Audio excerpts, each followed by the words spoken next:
조갑제TV 시청자 여러분 안녕하십니까. 2020년 5월 7일 오전 11시입니다.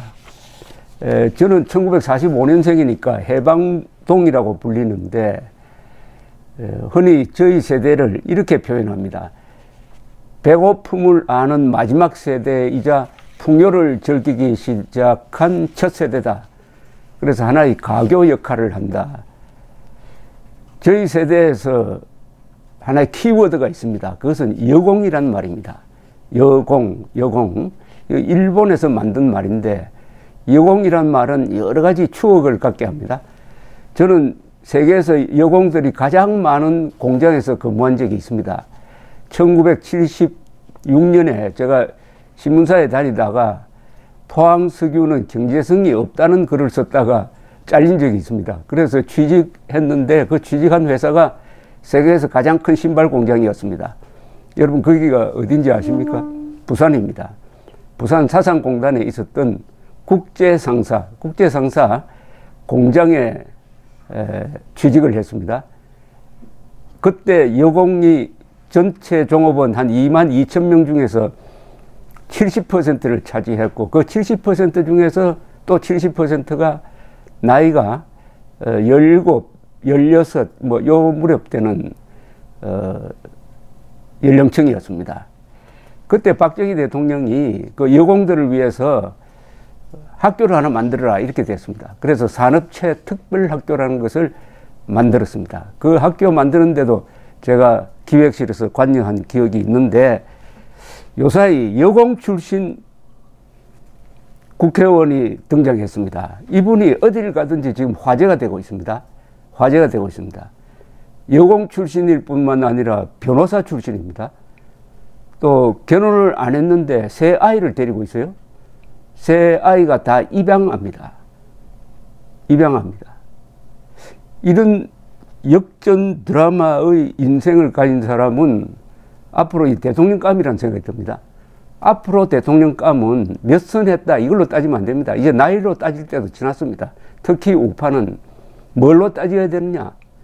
감동의 스토리가 있느냐 없느냐? 국민들을 감동시키고 공감할 수 있는 스토리를 가진 사람이라 합니다. 국회의원 정도 되는 나이면은 40, 50대면은 스토리가 있어야 합니다. 자신의 경력이 바로 국민들에게 제시될 수가 있어야 하는데 이 김미애 씨입니다. 제가 설명드리려고 하는 분이 김미애 씨인데 부산에서 당선된 분이죠. 해운대 을에서 당선되었습니다. 김미애 씨의 이야기가 왜 화제가 되느냐. 이분의 스토리가 바로 이분의 이력서입니다. 그래서 이분에 대한 이야기가 제일 자세한 게 조선일보에 실렸는데 지난 4월 25일자에 인터뷰가 실렸습니다. 이분을 제가 한번 소개를 해드리려고 합니다. 여공 출신 국회의원. 근데 이분이 국회의원이 되도록 발탁한 사람이 누구냐? 부산시당 위원장이었던 자유한국당 김세연 의원이었습니다. 김세연 의원. 이분의 공천관리위원이었는데 저도 김세연 의원을 많이 비판을 했는데 이것 하나는 참 잘했다는 생각이 듭니다. 김세연 의원이 2018년 10월에 전화를 해서 만나자고 해서 출마를 권유했다는 겁니다. 제일 처음에는 거절을 했다가 하도 간곡하게 하니까 출마를 결심을 했다는 이야기로 시작이 되는데 경력이 이렇습니다. 김미애 씨의 경력이 지금 나이가 52이네요. 일찌감치 고아가 된 소녀 17세에는 부산 방직 공장에서 밤새 실타래를 돌렸던 여공, 짝퉁 스카프를 팔고 초밥집에서 툭하면 칼에 손을 베이던 20대 시절 뒤늦게 들어간 야간대학 5년여간의 사법시험 준비 762건의 국선 변호를 맡았던 변호사 결혼한 적 없고 한 번도 자신의 배 아파 낳은 아이도 없지만 지금 새 아이를 키우는 엄마. 이게 김 변호사의 이력서다. 이렇게 시작이 됩니다. 제일 궁금한 게 어떻게 세 아이를 키우게 되었느냐는 건데, 설명이 이렇습니다. 19살 되는 아들은 작은 언니의 아들이고, 그다음에 둘째는 지금 초등학교 6학년 다니는 딸인데 큰 언니의 딸, 그리고 세 번째는 완전히 입양한 딸, 입양한 아이, 이렇게 되어 있습니다. 입양한 아이. 초등학생 2학년이군요. 마지막 세 번째 딸은. 그래서 출마하겠다고 했더니 세 아이들의 반응이 각각이었답니다. 셋째 딸은 좋은데 꼭 나와 놀아줘야 해라고 다짐을 받았다는군요. 그런데 이 김미애 씨는 15살 때 어머니 해녀를 했답니다. 제주도 출신이네요. 15살에 해녀를 하던 어머니가 별세하고 17살에 고향인 포항을 떠나가서 부산 태광산업공장에 취업을 했습니다. 그러니까 17살 여공이군요. 여공. 제가 국제상사에서 많이 만났던 바로 그 나이의 여공입니다. 17살에 여공. 20대에 잡화점, 점원, 그리고 초밥집을 운영을 했습니다. 이분이 또 초밥집을 했네요. 그러다가 영업정지를 먹고 나서 바로 28살에 수능시험에 도전을 했습니다. 그래서 29살에 동아대학교 법대 야간에 들어가서 5년 동안 시험을 준비를 했답니다.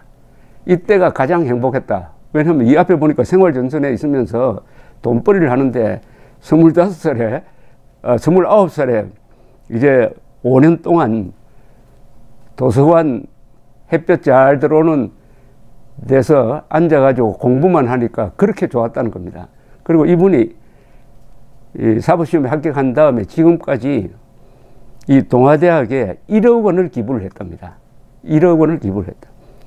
34살에 사법시험 합격해서 37살에 변호사, 52살에 국회의원 당선, 이런 경력입니다. 이 상당히 긴 인터뷰입니다. 신문 인터뷰로는 이분의 말 속에 아주 이 생계를 제대로 책임지면서 이 생활전선에서 싸웠던 사람 아니면 할 수 없는 이야기가 참 많습니다. 이런 이야기가 있습니다. 엄마가 15살에, 내가 15살에 돌아가셨습니다. 20살까지는 엄마가 무덤에서 살아나는 꿈을 꿀 정도로 보고 싶었습니다. 그래서 결혼하지 못하면 입양해서라도 아이를 키우겠다는 생각을 오래전부터 했습니다. 그 어떤 좋은 시설도 엄마 아빠를 대체할 수 없습니다. 그 어떤 좋은 시설도 엄마 아빠를 대체할 수 없다. 그래서 입양을 했다는 이야기인데 이 입양 이야기가 나오니까 좀 우리가 한때 고아 수출국으로 불렸습니다. 이 말이 참 나쁜 말인데 사람을 어떻게 수출을 합니까? 우리가 국내적으로 입양 문제를 이 고아들을 입양해서 해결해야 되는데 그게 안 되니까 외국으로 입양아를 보내기도 했습니다. 최근까지 6.25 때부터 지금까지 해외로 보낸 입양아가 제 기억으로는 한 20만 명 될 겁니다. 특히 그중에 한 10만 명이 미국에 갔습니다. 스칸디나비아에도 많이 갔습니다. 스칸디나비아는 노르웨이, 덴마크, 그리고 스웨덴인데 6.25 전쟁 때 의료 지원단을 보냈고 그걸 계기로 해가지고 전쟁 고아들을 이 세 나라가, 인구가 많지 않는 이 세 나라가 한 2만 3천 명 정도 데리고 갔습니다. 그런데 김미애 씨는 입양을 3사람이나 했습니다. 그런데 결혼을 안 한 이유에 대해서는 이렇게 설명을 했네요. 나를 좋아하는 남자도 몇 있었습니다. 그런데 그분들은 그냥 나를 좋아했던 거지 내 아이들을 좋아하고 내가 추구하는 삶을 같이 공유하는 사람은 아니었던 것 같습니다. 이분이 출정식을 할 때, 선거 출정식을 할 때 해운대구 반여동에 있는 태광산업공장 앞에서 유세 차량을 세우고 마이크를 잡고 이렇게 말했다고 합니다. 여러분, 제가 이곳에 35년 만에 섰습니다. 학교 다닐 버스비도 없었던 17살 김미애가 살기 위해 찾아온 공장입니다. 라고 했다군요. 그런데 이분이 이 어머니가 해녀로서, 그러니까 포항 제주군요. 제주도에서 해녀로 있을 때 말기암 진단을 받았답니다. 그래서 제발 낫게 해달라고 기도하기 위해 엄마를 리어카에 태우고 30분 거리에 있는 교회로 가기로 했다. 이 리어카에 엄마를 태우고 갔다 하는 요 장면이 여러분들은 실감이 안 나시죠? 이런 일이 70대, 80대까지도 이런 풍경이 있었습니다. 그때만 해도 마이카 시대는 아니고 어떤 환자를 옮길 때 사람을 리어카에 실어가지고 밀고 가는 모습을 제가 본 적이 있는데 오랜만에 그 리어카 이야기가 나왔습니다. 말기암에 걸린 엄마를 리어카에 태우고 병원으로 가는 게 아니라 교회로 가서 기도를 받았다. 그러다가 15살에 엄마가 돌아가셨다고 하네요. 그 다음에 공장을 이제 그만두고, 여공생활 그만두고는 짝퉁, 핸드백, 스카프를 파는 잡화점에서 일하다가 돈을 좀 모았답니다. 3년 만에 1,000만 원을 모았대요. 그리고 1994년부터는 초밥집을 했답니다. 그런데 초밥집을 왜 접게 되었느냐 하는 이야기가 바로 이분이 변호사가 된 계기와도 연결이 되는데, 하루는 자정쯤 되어서 가게 문을 닫아야 하는데 단골 손님 한 분이 와서 밥을 먹고 있었답니다. 그분이 먹던 음식을 마저 먹고 가겠다고 했는데 그 사이에 자신은 청소를 하고 있었답니다. 그때 구청 위생과 공무원 한 사람이 단속을 나왔다는 거예요. 그러면서 부르더니 자기가 불러주는 대로 받아 쓰라. 언제 남자 손님 한 명이 소주 한 병, 안주 하나 먹고 있었다는 식으로 적었는데, 이게 바로 영업시간을 어겼다 해가지고 한 달 영업정지가 되었다는 겁니다. 너무나 억울했는데 이걸 통해서 어떤 사물의 이면을 보게 됐다는 겁니다. 그러니까 10년 후 변호사가 되어서, 이분이 이제 국선 변호를 많이 한 사람인데, 국선 변호는 어떤 거냐 하면은 돈 낼, 변호사 수임료를 낼 사정이 안 되는 사람을 국가가 지정을 해가지고 변호를 하는 걸 국선 변호인이라고 그러죠. 국가가 선발한다는 뜻입니다. 변호사가 되어서 공적인 자리에 지원하기 위해 범죄 경력 조회서를 뗀 적이 있더니 그때 영업시간 어겼다 해가지고 벌금 30만 원을 받은 기록이 있는 것을 뒤늦게 알게 되었답니다. 그래서 나중에 부산시 행정심판위원을 했는데, 그런 걸 할 때 저 사람이 왜 저랬을까 하는 생각을 항상 하면서 사건의 이면을 보려고 애를 썼다. 그래서 생계형 범죄는 또는 과오는 많이 감경해 주려고 노력했다는 겁니다. 이게 굉장히 중요합니다. 그러니까 이 양쪽을 다 경험해야 된다는 거죠. 범죄를 본다면은 가해자, 피해자 양쪽을 다 경험해야 그 사건의 이면을 볼 수 있다. 단순히 서류상으로 판단하지 않았다. 바로 자신이 억울하게 영업정지당한 경험이 있었으므로 그렇다. 이런 국회의원을 가진 그 지역 유권자들은 상당히 행복하다는 생각이 듭니다. 그래서 1995년에 그렇게 해가지고 초밥집을 접고 이듬해 동아대 법대에 들어갔는데, 완전히 그동안에 돈벌이하고 허겁지겁 하다가 오랜만에 공부를 하니까 이때가 가장 행복했다. 구석진 창가에 내가 고정적으로 맡은 도서관은 천국 같았다. 구석진 창가에 고정적으로 맡아놓은 자리가 있었다. 이 이야기를 들으니까 대학 도서관 또는 도서관이 얼마나 중요한지를 새삼 느낍니다. 미국에 가보면은 어떤 도시, 아무리 작은 도시에도 꼭 있는 시설이 몇 개가 있습니다. 첫째, 소방서가 있습니다. 그리고 우체국이 있어요. 세 번째가 이 도서관입니다. 도서관이 작은 마을에 하나 있다는 것은 마음의 위안처가 되죠. 특히 대학 도서관, 햇볕이 잘 드는 창가에 앉아있는 사람 한번 생각을 해보십시오. 그래서 행복했답니다. 변호사가 된 이후에도 사회적으로 가장 약한 사람은 아이라고 생각해서 아이와 관련된 활동을 많이 했다고 합니다. 소년 분류 심사원에서 늦게까지 소년범 아이들을 접견을 했다고 합니다. 그래서 소년, 여성 등 변호를 주로 해가지고 국선 변호 762건을 기록했답니다. 그런데 이런 사람이면은 민주당이나 정의당으로 가는 게 맞는데 왜 인기가 별로 없는 통합당으로 갔느냐에 대한 설명이 이렇습니다. 나는 보수의 가치를 신뢰하고 자유를 존중합니다. 물론 평등도 어느 정도 필요합니다. 하지만 열심히 일해서 꿈을 이루고 싶으면은 그렇게 할 수 있는 시스템을 마련해 주는 게 맞습니다. 열심히 노력했는데도 나보고 구질구질하게 살라 하면 나는 못 삽니다. 열심히 일했는데 내가 왜 구질구질하게 살아야 되느냐. 멋지게 살겠다 이럽니다. 열심히 살아서 내가 잘 살고 그걸로 어려운 사람 돕자는 게 내 생각입니다. 그런데 그들 진보진영, 관로하고 진보진영이네. 가운데 일부는 열심히 사는 사람들에 대해 존중하지 않았습니다. 뭐하러 그렇게 치열하게 사느냐는 것입니다. 예를 들면 명품을 좋아하면서 아닌 척하는 사람을 봤습니다. 또 자사고나 특목고 반대하면서 자기 아이들은 거기 보내고 또 미국 유학도 보냅니다. 그러니까 이른바 진보 세력의 위선이 싫었다는 이야기입니다. 최강욱 당선인 보십시오.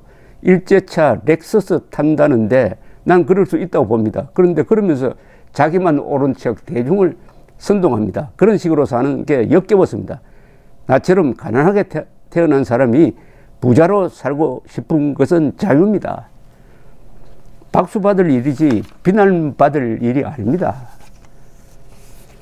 그러면 이번에 왜 통합당이 졌다고 생각하느냐에 대한 이분의 분석은 이렇습니다. 공감 능력이 떨어졌기 때문입니다. 국민은 함께 울어주고 넘어지면 손잡아서 일으켜주는 정치를 원하는데 우리 당의 모습은 폼 잡고 의전조하는 것으로 비쳤습니다.